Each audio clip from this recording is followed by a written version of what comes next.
শুভ সকাল বন্ধুরা। আর আমরা আজকে সকাল সকাল চানবান হয়ে গেছে, কিন্তু দুঃখের বিষয় এখানে ঠান্ডা তো খুব, কিন্তু চায়ের দোকান একটাও নেই। আর সবাই সঙ্গমে যাচ্ছে, আর এখানে এত ঠান্ডা লাগছে। আর কালকে খুব ঠান্ডা পেয়েছি, তো এর জন্য আজকে আর এখন আমরা গেলাম না। তো হাঁটতে হাঁটতে এক জায়গায় এসেছি, চায়ের দোকান পেয়েছি, দেখি। আর ওই দেখো আমাদের অবস্থা দেখবে। আমি এই স্টোলটা কানে বেঁধেছি, শাল গায়ে নিয়েছি, সোয়েটার পরেছি। আর এখানে কিন্তু খুবই ঠান্ডা। এই আমার ব্যাক সাইডে চায়ের দোকান রয়েছে, ওখানে চা খেতে যাব। আর কুম্ভ কিন্তু এখন দেখো চারদিক পুরো ফাঁকা হয়ে গেছে। যতটা ভিড় শুনেছিলে, দেখেছিলাম, এখন কিন্তু পুরো ফাঁকা দেখো। আর আমরা এই আজকে কুম্ভ মেলা থেকে বেরিয়ে যাব। এখন বেরিয়ে আমরা যাব আগে অযোধ্যা। তো চলো চা খেতে খেতে গল্প করছি। দাঁড়িয়ে চা খাচ্ছে।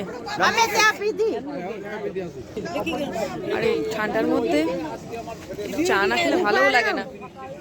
আর আমরা উঠেছি 4টার সময়। 4টার সময় উঠে এত ঠান্ডা লাগছিল, আমাদের এখানে মনে হয় 5:30 6টায় চান আমাদের শেষ হয়ে গেছিলো। কিন্তু দুবার বেরিয়ে ঘুরে গেছি, চা পাইনি। তো কিছুটা ঘুরে এসে চা পেলাম একটা দোকানে। তো ওই দেখো সকালবেলায় আবার একদল ঢুকেছে চানের জন্যে। মেলা ফাঁকা হচ্ছে, কিন্তু চান ফাঁকা হয়নি। আজকে পূর্ণ চান আছে, আমরা কালকে তো চান করেছিলাম, আজকে আবার পূর্ণ চান আছে। আজকেও দলে দলে এখন লোক ঢুকছে।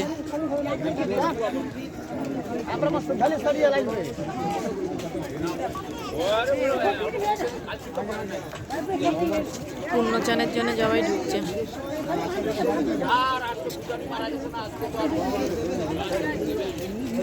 আমরা এই হাঁটতে হাঁটতে একটু সাইডে বেরিয়েছি। তো দেখো সাইডের মানে এই ভিউগুলো খুব সুন্দর, খুব সুন্দর। আয় আয় আমরা ঘুরে আসি একটু। এই দিক দিয়ে, কোন দিক দিয়ে যাবি? দিক দিয়ে যাবি, চ।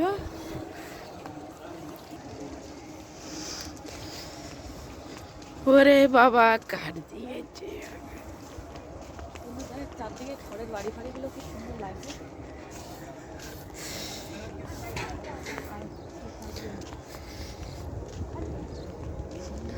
গুরুদেব মনে হয় এখন যায়নি।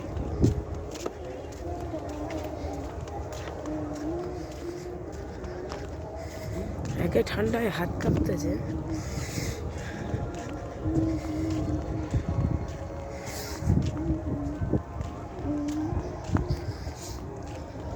কি সুন্দর রে। আমাদের এটা আমাদের মানে আমাদের আশ্রমের ঠিক উল্টো দিকেই। আর কালকে ওই যেহেতু আমরা খুঁজে পাইনি ওকে, আর সেজন্যে আমাদের সাইড সিন কালকে হনুমান মন্দিরে গেছি, কিন্তু আমাদের সাইড সিনে যে রাম মন্দির ঠন্দিরগুলো সেগুলো দেখা হয়নি। তো ভাবলাম এই এটা ছাড়ার আগে এখানে দাঁড়িয়ে খানিকটা একটু ভিডিও করে একটু ফটো তুলে দিই, ওর জন্য ঘুরতে ঘুরতে চলে এসেছি।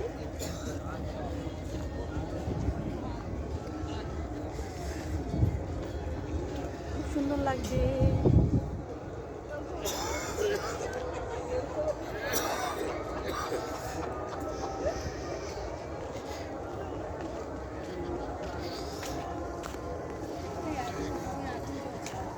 হ্যাঁ, একটু নমস্কার করে নি। একটু নমস্কার করে নি। খুব সুন্দর, খুব সুন্দর। ওইটা এখনো হোমে ভেতরে আগুন জ্বলছে।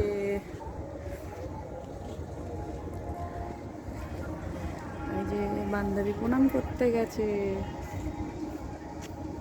মন্দিরটা একটু পরিক্রমা করে নি। না এটা নেই।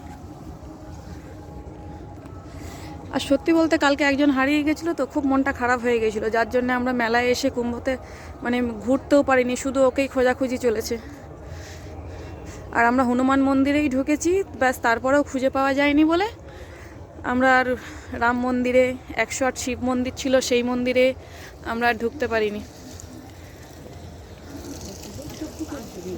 প্রচুর। আর এটা মনে হয় যজ্ঞের জন্যেই। আর ভেতরটা একটু দেখুন, সব লাইন দিয়ে কত সুন্দর যজ্ঞের স্থান করা আছে।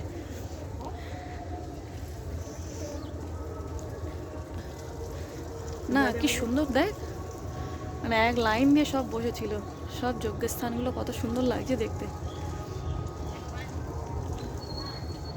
এখনো হোমের ধোঁয়া, ওই যে ধোঁয়া উঠছে হোমে। আর খুব ভালো লাগলো এখানে এসে, খুব ভালো লাগলো। আর যে হারিয়ে গেছিলো তাকে কিন্তু পাওয়া গেছে, কালকে সন্ধ্যাবেলা তাকে খুঁজে পেয়েছি। সে চলে গেছিলো আমাদের ওই মায়াপুর ইস্কনের আশ্রমে চলে গেছিলো। তো তাকে খুঁজে পাওয়া গেছে, এই হোমে আগুন জ্বলছে, ওই দেখ। আয় আয় আয় আয় আয়।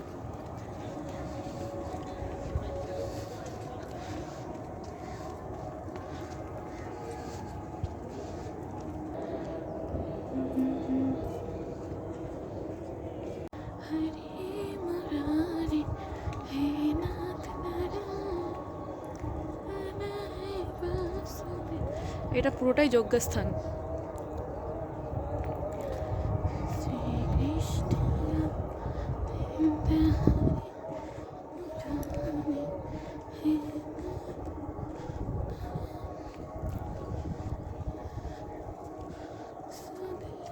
তো আমরা কুম্ভ মেলা থেকে বেরিয়েছি, তো লেট হয়ে গেছে, কিছু কিছু জন চান করতে গেছিলো বলে আজকে আমাদের রেগে টিফিন করতে দেয়নি। তো আমাদের টিফিন আমরা নিজেরাই বানিয়েছি। কি বানিয়েছি দেখবে? এই যে লেবু কেটেছি, শসা কেটেছি, আর তেলও নিয়ে এসেছিলাম, চানাচুর নিয়ে এসেছিলাম, নুন নিয়ে এসেছিলাম, সন্দক নুন। আর এই যে প্লাস্টিকে করে শসা, লেবু, নুন, তেল সব এক জায়গায় দিয়ে মেখে দুজনাই খাচ্ছি। খেতে খেতে ভাবলো এটাও একটা মানে স্মৃতি, এটাও একটা মনে রাখার মতন একটা জিনিস, তাই এটাকেও ক্যামেরাবন্দি করে নিলাম। আর এখন আমরা যাচ্ছি অযোধ্যা।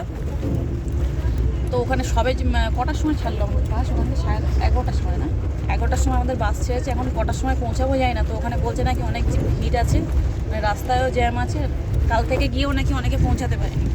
তো দেখি আমাদের কপাল কতটা সাথ দেয়। পুরো মারা গেছে তাও আজকে। সে তো ওরা বলছিল, তাই বাসও দুলছে। আমি হাতে নিয়ে ক্যামেরা করছি, স্টিকটা বার করিনি। এই দেখো এটা কি রে?